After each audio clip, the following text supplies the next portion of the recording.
Hi everybody, Clara here. Just wanted to give you a short tutorial on how I set up for a live class.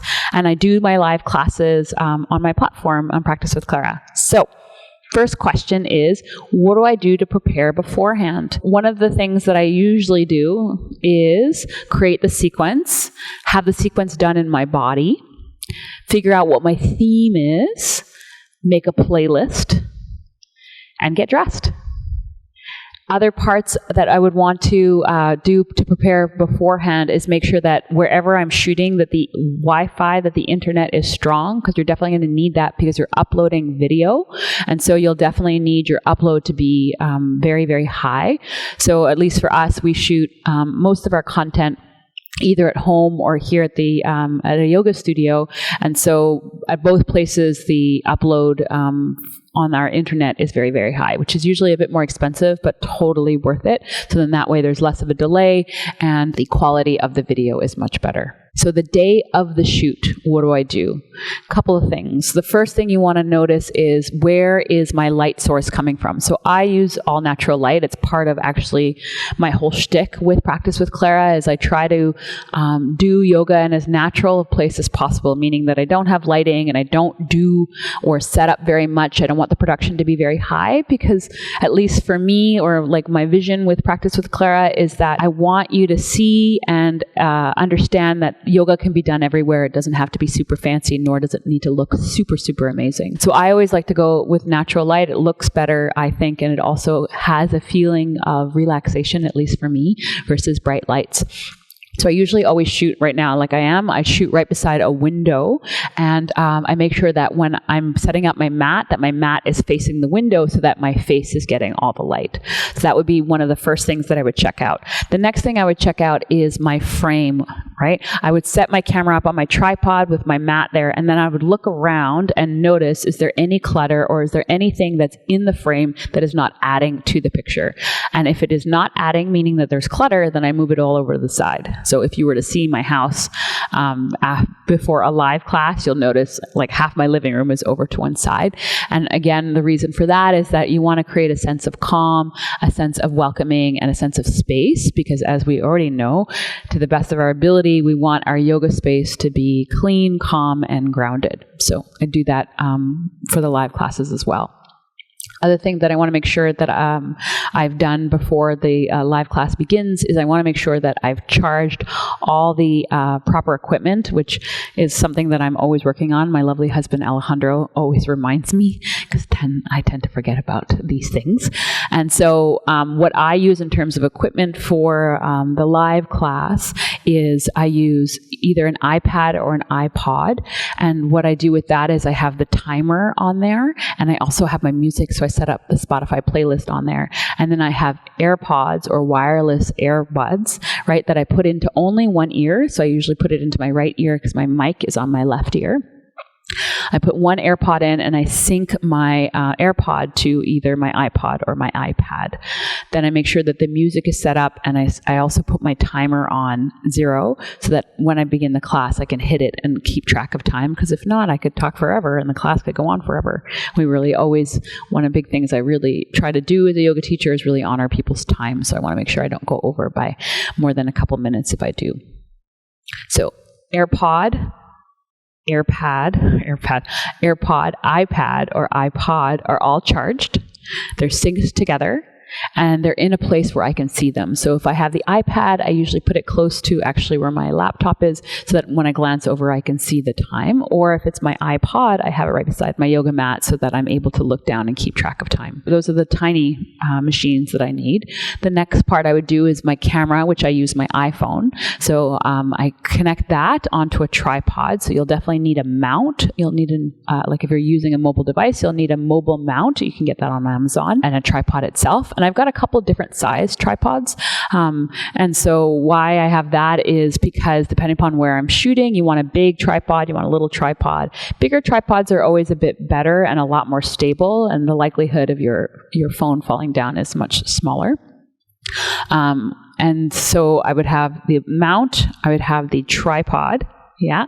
And then I like to have a wire that connects my mobile device to my laptop. I buy the extension wire, so not the one that it comes with, but I go with one that is longer so that my laptop can be anywhere. Because I found I was using the wire, the USB wire that comes with the phone, but it's not that long. And then your laptop needs to be really close by, which can create a little bit, I find, of stress because you have a couple things hooked up to your laptop. So we need a USB cord. The next thing that we need is our laptops. And so with our laptops, what I use in terms of programs is a program called OBS. I really, really love it because it will record the video and stream the video to your choice of where you're streaming it at the same time, which I think is really helpful. So I open up OBS and then I connect my phone to it. And then the next part is sound, good old microphone. So I've been through two wireless microphones since we started shooting live classes. Our first microphone I bought for $100 because we weren't sure if the live classes was going to be something we were really going to get into. And so we didn't want to invest too much money.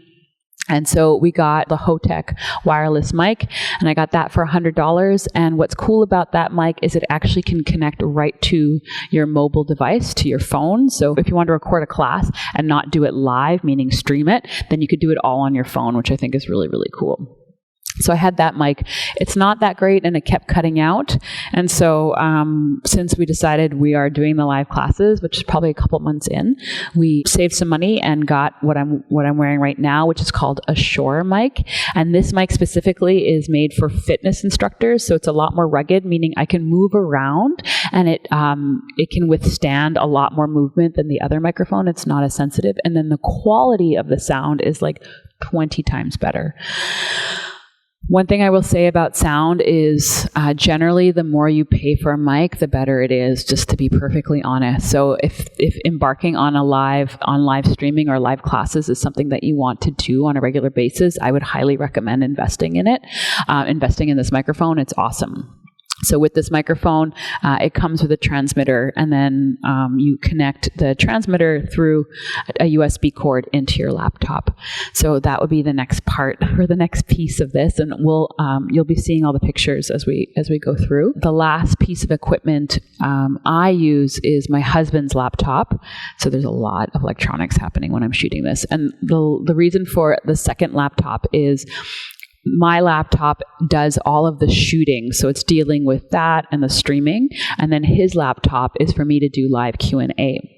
And that laptop is always much closer to my yoga mat, so then that way I'm able to see the Q&A and sit and talk to you guys or talk to my students afterwards without having to worry about all the wires that are connected to the production of this. So I've got two laptops. I've got an iPad, wireless earbuds. I've got my wireless mic with my transmitter.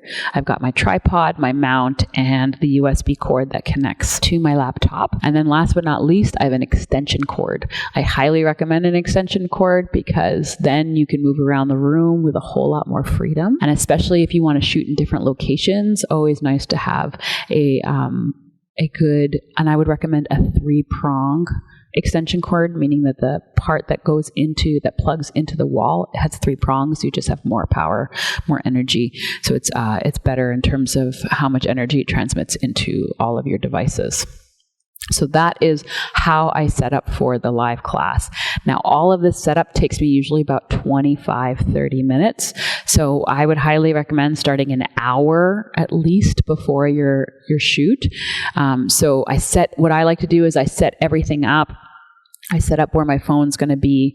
And then the next part of it is where to line up your yoga mat. I like to line my yoga mat. I always put my yoga mat on a diagonal, again, facing the light, and then my mat on a diagonal so that it's easier to kind of see the left and the right side. Because if you're straight profile, then when you're doing the opposite side, I find that you can see less of what's going on the other side. Because I only use one camera versus 2 cameras. A lot of people use 2 cameras. I find it a bit more complicated.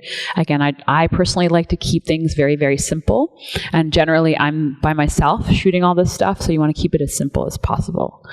Now, the biggest help in shooting a live class is having tech support. A lot of you guys are familiar with Stephanie, who works with us.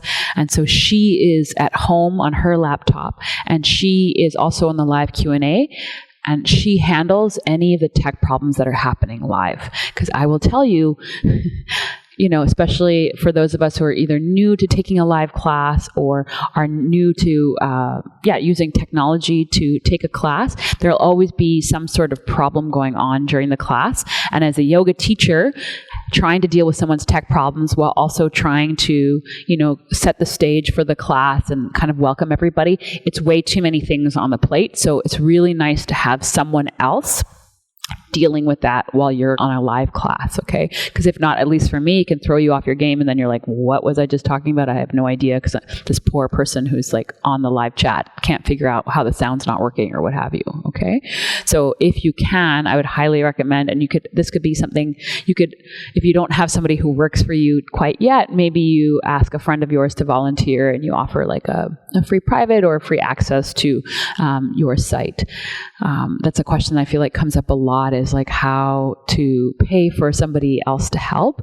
And so if you don't have the means right now, like you're just starting out, then doing exchanges is a great way to get somebody to do work for you. Everybody loves yoga, right? So if you can give them free access to yoga, then you could also maybe have them help you with the tech part of it. Yeah? So those are all the things that set up just before the live class. Now, while I'm teaching the live class, what's going on, okay? So the way that we use Uscreen as our platform, a lot of people use Zoom and other mediums to do their live classes. And so with Uscreen, I can't see anybody who's doing the yoga. Like with Zoom, you can see, if people turn on the cameras, you can see in little squares what people are doing. And so you would, if you wanted to, or if your students wanted to, be able to give feedback in terms of like verbal cues of what they could be doing differently. We can't do that on Uscreen. I don't see anybody. It's me by myself, essentially just talking to a camera like I'm doing now. And so I do the whole entire practice while I'm teaching. So a couple of things to really note when doing that: move slower than you think. Talk slower than you think. So I always try to talk a couple beats slower than I would talk, than the way that I'm talking right now. I try to do that when I'm teaching an IRL live class, but I also try to do that when I'm teaching to a camera. So I move slower, I speak slower, and I remember to breathe. You want to kind of cue the pose and then do the pose. So I would be in downward dog, and I would say, inhale your right leg up into the sky. And then as I say sky, I start to lift my right leg up, okay? So you're giving people a beat to start hearing what you're doing. Then you do it so that if they're not sure what to do, they can look up at the screen and you're just starting to do it, okay? So that would be another thing to really think about, is how much am I cueing? How complicated is this? So the next part of teaching, I find, to a camera, is really knowing your audience or being very clear about the level of the class. So if you have a bunch of people, like if you started doing this during COVID, you might have had already a community of students that have been working with you in real life, that you know that you could give particular cues and they know exactly what to do. Versus if they've never taken a class with you and they're trying it online, they might not understand your languaging. And so I would recommend keeping the sequences much more simple at the beginning, just so that people can get used to the way that you cue coming into poses and out of poses. And so I find doing it that way the first couple of times just gets people used to you, gets you used to being on if you've never taught a class while practicing, it'll get you used to that. So that would be the first thing that I would start with, and then become more and more complicated with your sequences. The next part of this, in terms of the live class, is the music, queuing it up, what have you. So I like to use Spotify as my medium for music for a couple of reasons. One of the biggest reasons is that the library is really large and you don't have to worry about licensing, which is a legal problem. Okay? I want to also honor the artists that we are using, and so the artists get paid every time you use Spotify. So it's nice that if everybody is clicking on that musical playlist, right, the artist is being paid for every person that is being clicked on. So that would be one of the reasons why. The second reason is that the catalog is really large. It's accessible. It's easy to get to for people. And so what I generally do is I time my music so that if it's a 60-minute class, my playlist is usually 50 minutes. And the reason being is that your intro and your outro, at least for me in the beginning and the end of class, I want them to have silence. So I make sure that the playlists don't go too long. So we do the intro, and then after I do the intro and we start to kind of like move our bodies for the first time, I'll say to the camera, for those of us who are using the Spotify playlist, please go ahead and hit play now. And then at the end of class, like during Shavasana, some people like music during Shavasana and some people don't. And one of the gifts of being able to curate how loud or how much music you're listening to when you're at home, right, is the option to not have music. So just before Shavasana or meditation, I generally tell people, if you'd like to at this point, turn down the music or turn it off. Feel free. I find that that is really helpful and empowers people to make a decision of like, do I want to listen to music or not? And also, that being said, coming back around, instead of having music accompanying me, versus the Spotify playlist, because you can also do that with OBS, you can plug in music. It's nice sometimes to not have music. So one of the big things we do at Practice with Clara is all of our classes are generally without music, so that for those of us who don't want to listen to music, or just that day, sometimes I'm like, I don't want to listen to music that day, then great, you don't have to. You can just listen to my voice and your own breath. So Spotify playlist, optional. So when I'm saying hello to everybody at the beginning of class, when we first go live, I let everybody know the link to the playlist, because there's always somebody who asks. I put it in the description of the class, and Steph, my tech person, she also puts it in the live chat. And I'll remind everybody, like, if you want to listen to music, the Spotify playlist is, and I kind of point down, is in the description. It's also, Steph has posted it in the live chat. So 2 ways of clicking on it. Yeah. The thing about Spotify playlist or having people listen to music that you are not syncing up for them, is that they need to open up a separate window in order to listen to Spotify. And if they're listening or watching you on a mobile device, they're going to need to listen to Spotify on a second device, because the thing about mobile devices is you can't have 2 apps that have sound going at the same time. We're not there yet, apparently. So they would need a separate device. So that would be something else. I don't say it anymore, but I was saying it definitely in the first couple months that we were doing live classes. I was saying, if you need to, you're going to need a separate device if you want to listen to the Spotify playlist. So to recap what I've said so far, while in the live class, I talked about Spotify playlist, right? Where to find that, how to access it. The other part is I am moving slowly, I'm breathing slowly, right? And I'm starting to move a couple of beats after I start the cues so people can watch me. If you're new to doing live classes, I'd highly recommend having those first, like I would say 6 or 7 classes be very, very simple in terms of the sequencing, so that you don't have to worry about getting lost, and it allows you to focus on all the 9 million other things you need to focus on while you're shooting a live class. So that takes me into, what do you need to focus on while you're shooting a live class? For me, the biggest thing I focus on is sound. For whatever reason, I went to film school and had that problem. I always have sound issues. Sound cuts out, sound stops working, sound is not linked to the right thing. So in OBS, you can see on your monitor, on my computer, I can see my sound bar moving left to right, and that's telling me how the sound is picking up. So what I'm checking, usually probably every 5 minutes, is I'm looking over at my laptop very casually and seeing whether or not, as I'm talking, whether or not the sound bar is moving with my voice. And if it's not, then I need to go deal with it. The other thing you want to check out, and you just look over at your laptop for this as well, is my camera still working? Am I still being shot, right? I've never had a problem with that, but it was something that I would definitely definitely need to look at. And then last but not least, my other big issue that seems to happen in my live classes is that my AirPods seem to unsync to my mobile device that I'm listening to music to. So sometimes I need to resync my AirPods. I have a rule where I only do it once or twice, and if it doesn't link back up again, then I just put the AirPod down and I don't listen to music, because that takes up quite a bit of energy trying to link those two up together, and then that can take me out of the flow of teaching. And the most important thing that I'm here to do, right, that we're here to do, is provide a space for people to connect to themselves. So if they see me like trying to fiddle with things for a long period of time, I find it can take people out of their experience, okay?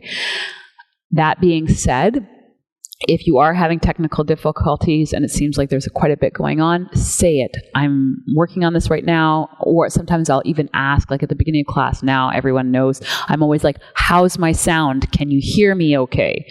Because I have to make sure that my mic is working properly, because sometimes I think it is and it's not. So I ask my students, I'm like, what's up, students? What's going on? Can you hear me? And then they say yes or no. So that's a lot. Like, to me, that's like way more than you have to focus on when you're in a regular class. So that's kind of the downside to the live class.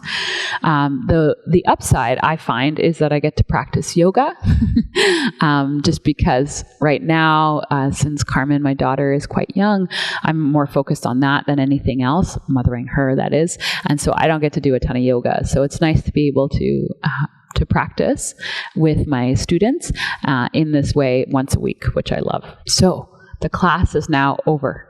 What do I do? So after the class is over, what we have been doing, and Uscreen allows for this, is we do Q&A at the end of class with the students, and I offer them to ask me anything on the Q&A, and then I respond by quite simply talking to the camera like I am now. I've found this to be very, very valuable, because it's the only way that we're able to actually connect. Me and my students are able to connect with each other, because generally, usually before or after class, I'm usually chatting with people and greeting and kind of checking in with people at the end of class. So this is the one way that we can do it when we're all sitting in our own living rooms. So I generally ask people to, if they want to, they can write either how they felt about the class or any questions, technical or what have you, at the end of class, and I'll go over them. This I found has been really, really cool, because sometimes we can be a bit shy when we're in person, and I found that a lot of people, I've heard this feedback from a couple students, have really enjoyed the Q&A, because it gives them the opportunity to ask questions that they may have been either shy or not really thinking about at the end of class. And so we've used this as a learning moment to kind of talk about the benefits of the sequence that we did, or why we did it, or, you know, like some students are asking technical questions in terms of what's happening in their physical body, or why they're feeling a particular sensation. And so it's been really helpful to have the Q&A at the back of class to talk about this. And then last but not least is that sometimes you wouldn't think of a question, but listening to someone else's question and then hearing my answer can also be beneficial, because everyone's learning from it versus just one person. Like if we were talking at the end of class, it would be me and one other student, and maybe everybody else wouldn't hear it. So we found that we've called it kind of tea time afterwards, an opportunity for us to connect and for me to kind of go deeper into themes or anatomical cues or what have you. So it's been really, really helpful. So after I've gone through that, and if I have any announcements about what's coming up in terms of events or classes, then I go through that, and then afterwards I say namaste. Right, we end the class. I stop the stream, and then from here, what I do is I upload that video. So OBS creates a video for you, which is totally awesome. I upload it onto my Google Drive. And this is where the next person comes in that helps me out, which is my video editor, John. So John and I have been working together since the very beginning. He's the first person who came on board to help me with this project and has been with me ever since. And I found I went to film school. I can absolutely edit my videos. I don't love editing.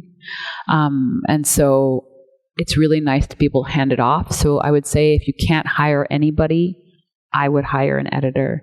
A, it'll save you a whole lot of time, and B, they can color correct. They can do a bunch of things. At least for me, I'm not super savvy with. They can make sure that particular sounds that showed up like a lawnmower, what have you, they can take that out. So I upload all my videos to a Google Drive, and then I email John and I say, hey, John, this video is up there. Can you edit it? And then if there are any things that I want him to edit out, I make sure that I put that in the notes. I'm like, okay, I said the wrong cue here, or, I was like, checking a technical difficulty, so cut out this part of the clip. And so he would take care of all that for me. A thing to note to go back into the live class. What happens if you make a mistake, or the cue's wrong, or you're on the wrong leg and then you realize it? Go back to the pose before. Say that to the class, come back. I was like, what I usually say is, just kidding, come back into down dog. And then I wait 5 seconds in down dog, and then I go into the right cueing. And the reason being is you want your editor to have enough space to cut out that part that is a mistake and pick up kind of essentially where you left off. So one thing to note is, if you do make a mistake of some sort, go back to the pose before, wait 5 seconds, and then keep going. And so that would be, again, some of the notes that I would put in with John. And so what you need to do before, or when you're creating those notes, is you need to come back to the video, you need to watch the video, and then you give your editor the time code. So at 5 minutes and 32 seconds, I said this, when really I should have said this. So please cut out from 5:32 to 5:54. That's a really long one. And then keep going. So then that way they can cut it out and make it work and make it keep going. So I hand it over to my editor. They edit it, whoever your editor is, right? And they pass it back to you. And then you want to watch it to make sure that all the cueing and everything makes sense. I now am fortunate enough that I have a team, so I actually have somebody who just does that. They watch the videos and make sure that the quality and the cueing all make sense. And then we put it out into the world, okay? So the cool thing about live classes is that you can record the class while you're shooting it, and then you can post it somewhere. So if you don't have a platform or are not interested in creating a paid platform, you can put it on YouTube. You can put it on, if you just wanted the sound, you can put the sound on SoundCloud. You can post it on your IGTV, right? There's a lot of places that you can offer it for free, and then you would have this content for people to watch afterwards, which I think is so cool. We split up our content a couple different ways depending upon what we've shot. So in the last month, what we did is we broke up the class to have a 15-minute meditation at the beginning and then a 45-minute vinyasa class. And so from this content, we created 3 classes. We created a 15-minute meditation, we created a 45-minute yoga class, and then we created an hour-long class that included meditation and vinyasa and yoga. And the reason being is that we found, and I'm finding this myself as a mom, is that sometimes you only have a certain amount of time and you're looking for something very specific, right? And so we like to offer as much different kind of content in different time pieces as possible so that our studentship has lots of options. So that would be another thing to think about. If you're going to do that, the one thing I would say is, after you finish the meditation and before you start the vinyasa or the yoga part of class, the physical part of class, close the meditation with a namaste or what have you, or just like a thank you very much. So then that way, with the meditation video that's only 15 minutes long, it has closure to it.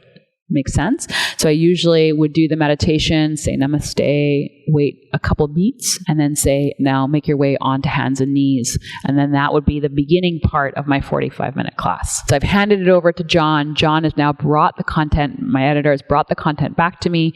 I watch it, I make sure it looks good, and then I post it wherever I want to post it. So again, you can post it if you do have an online platform. You can put it on your online platform, the paid one.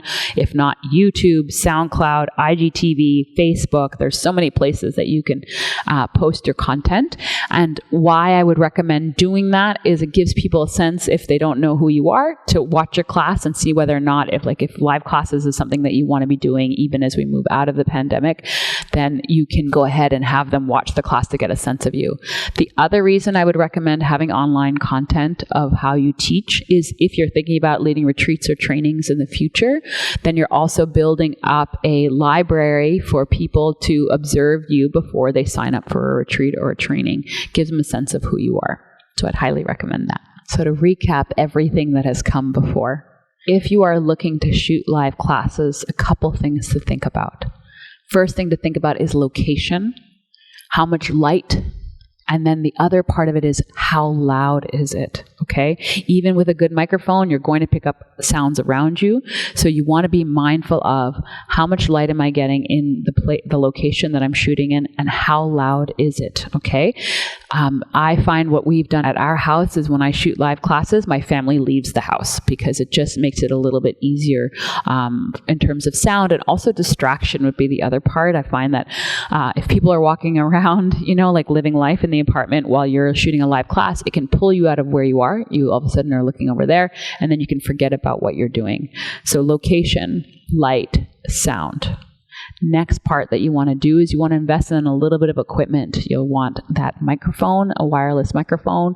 You'll want a camera of some sort. The cool part is a lot of the new cell phones have really good cameras, so we can use that. I would get a USB extension that attaches to your mobile device, your camera, so that you have a whole lot more leeway of where to put your laptop. An extension cord, a laptop, another mobile device if possible, an iPod, iPad, a tablet of some sort, so that you can A, have the timer going so you're aware of it, and B, so that you can sync your music, if you're using music, onto an AirPod or a wireless earbud. So that would be the next piece of equipment, is an AirPods or wireless headphones. Always have also, I meant to say this, extra batteries for your wireless mic, because batteries die all the time. So make sure you have extra batteries for the wireless device. If you have the ability to have a second laptop, great. Then you would have that second laptop for live Q&A afterwards. If not, you can do everything off your one laptop, no problem. It's just asking a lot of your laptop, so you want to make sure that it's strong enough to do that. The other part is, in terms of location, is how strong is my Wi-Fi? And then last but not least is you want to have a sense of what it is you're going to teach very strongly. Some people even have their sequences written out beside them. I don't personally need that because I've been teaching long enough to remember my sequences, but I do have the quotes that I read before and after class. I usually have that beside me, either from a book or I actually have been putting them on my iPod, so then I can read them off the iPod. So I hope that this little video was informative. The biggest thing, or the biggest takeaway that I would say, is be patient with yourself. Give yourself enough time beforehand. I would give yourself an hour to prep beforehand for the class. Make sure you do a test run on a separate day where you can have a friend of yours log into whatever you're using, Zoom or what have you, and do a little test class to make sure that any bugs that you haven't figured out can be figured out before you go live in front of all your students. And then last but not least is have patience and be as loving towards yourself as possible, especially when you're embarking on something new, like a live class via the internet.